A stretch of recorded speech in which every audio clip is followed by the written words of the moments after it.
Welcome, Dave and Becky. We're glad that you're here. I'm grateful that you're going to share a little bit about food distribution and your work with the Anna Brito Foundation.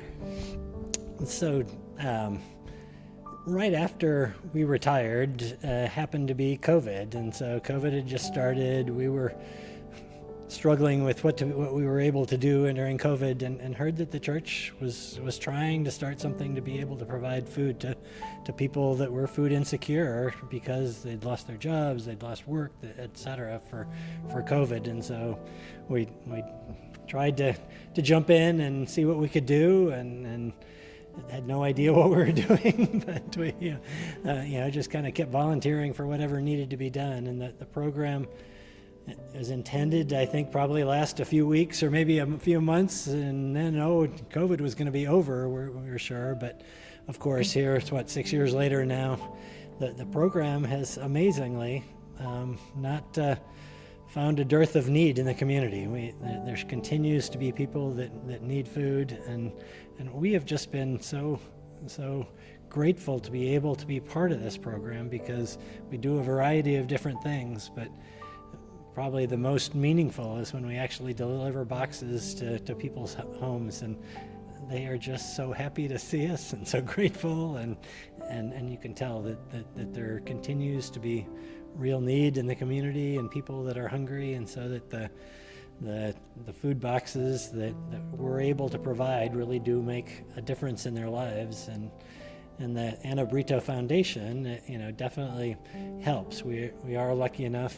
Becky's been instrumental, along with Pastor Jen and other people in the church, in writing grants requesting grants to get funding for a lot of the food that we can deliver. But we've often needed to get additional funds from the foundation and from the church and from people donating money into the program, and so that's made it so that we can have a box of food that really can provide people a full meal, a full kind of supplement to the food that they get during the week. And so it's really been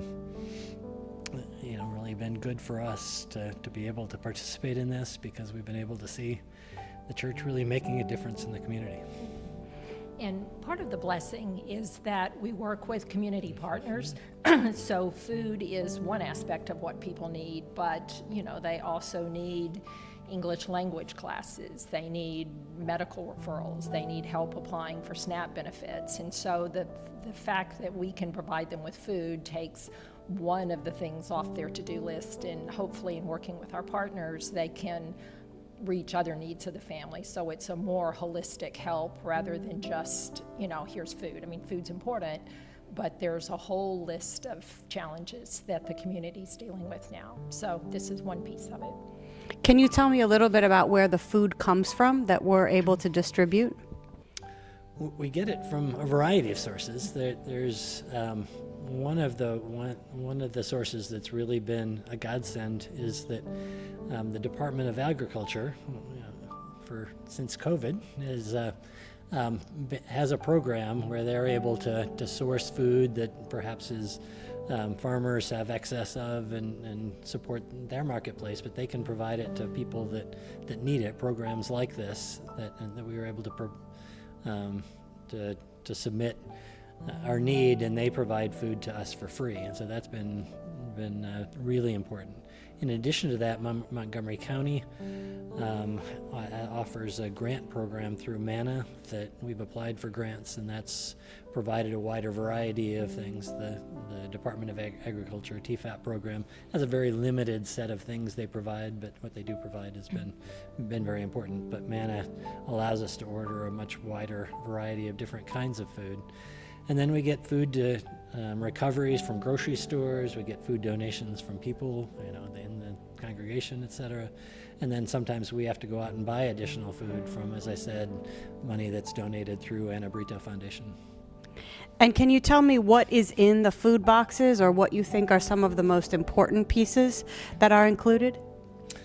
one of the things that it started with, kind of before we were involved, but they decided they wanted to provide a full spectrum of the, so breakfast foods, lunch foods, and dinner foods, and so that we always have protein, chicken or pork or fish or some kind of main course within the box, but we also have cereal, we have bread, we have lots of fresh fruits and vegetables, and so that it's a good, healthy meal. Pasta, beans, rice, and part of the recovered food is where we get a lot of the bread and even desserts. And so there's just sometimes cookies in the box. As well. So, Just as we close, could you tell me what you've learned about food insecurity and persons in this community who are food insecure? What did you learn that maybe you didn't realize before? I was going to say, I think when we started having some trouble with the grants and our own funding, and so we were really scrambling to figure out this coming week, there's no protein available from our free source. Do we want to go ahead and buy it? Do we have enough? Was just kind of a little mini view into the world of what families deal with every day when you just really don't know how it is you're going to be able to put food on the table. So I think that was, food insecurity isn't something that I personally experience, but I've sort of felt it for the community. the other thing that one of the things that we do is most of the people come and pick up their food, but we deliver to the folks that don't have vehicles, don't have a way to get here, or can't get here in some other way, and so that we've kind of gotten exposed to a lot more corners of the county that we weren't familiar with, and didn't realize how many people that we see and know day to day that I wouldn't have ever realized needed food, but you see pockets of need that are among us that are much more prevalent than I realized. And my last question is, what would you say to someone who's trying to measure where to invest their time or their energy or their resources? Why would this be a place that you really think makes an impact?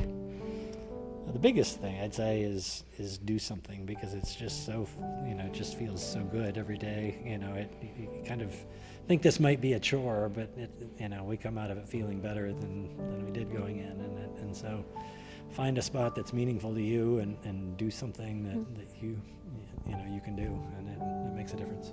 Yeah, and something that you can sustain, something that brings you enough fulfillment and joy, and you work with a good enough team. I think that's been a huge blessing of this, is just the team of people that's come together, and people that I would not necessarily have known had I not worked in food distribution, and they're my friends now, so that was really great to see.